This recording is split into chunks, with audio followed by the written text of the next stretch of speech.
Let's start with reaction to these numbers. I mean, many economists had forecast another bad month for the job market. Unemployment, we heard, perhaps nearing 20%. How did they get it so wrong? Well, I think that when you look at the number of people filing for unemployment insurance and you see that series, that number was troublesome, and it would suggest that the numbers were still not going to improve. I had one of the strongest numbers forecasted on Wall Street, but even I thought that we would end up losing 5.5 million jobs, even though the consensus was looking for a much bigger number.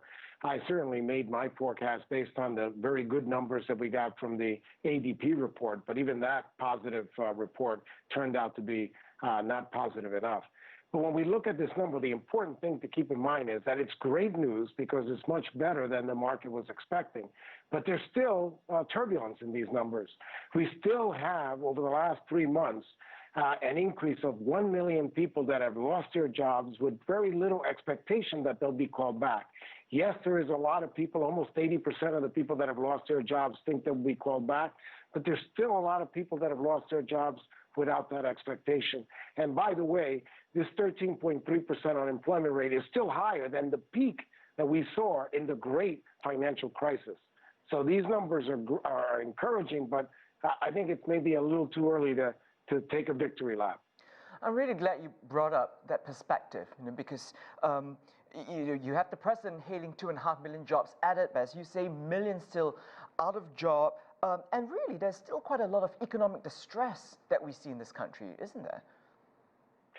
There is. I mean, if you look at the number of people filing for unemployment insurance week after week, you can see that there is quite a bit of pain out there.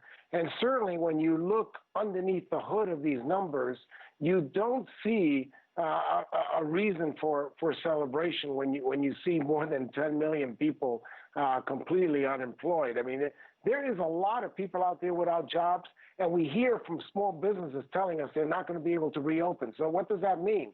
It means that all these people that are expecting to be called back may not be called back, because if you see small businesses not reopening, you can't call people back if you don't have a business. And Anthony, there's also the matter of racial inequality in these numbers, as we heard.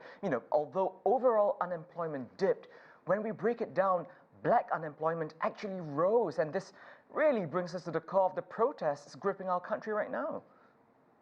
That's right. Black unemployment rates at 16.8%.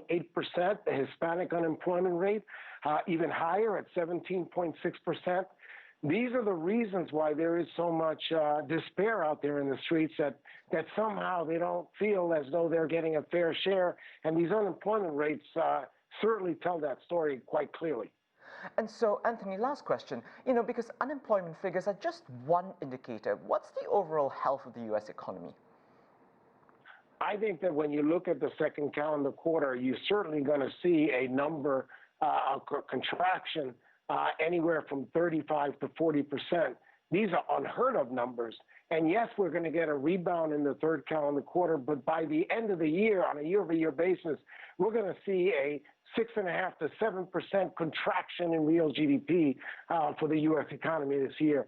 And when you look at corporate earnings, you're probably not going to see S&P 500 earnings not reaching what we saw in 2019 until 2022. So we still have a lot of wood to chop, a lot of catching up to do. And yes, these numbers are good and encouraging, but it really doesn't tell us we're out of the woods yet.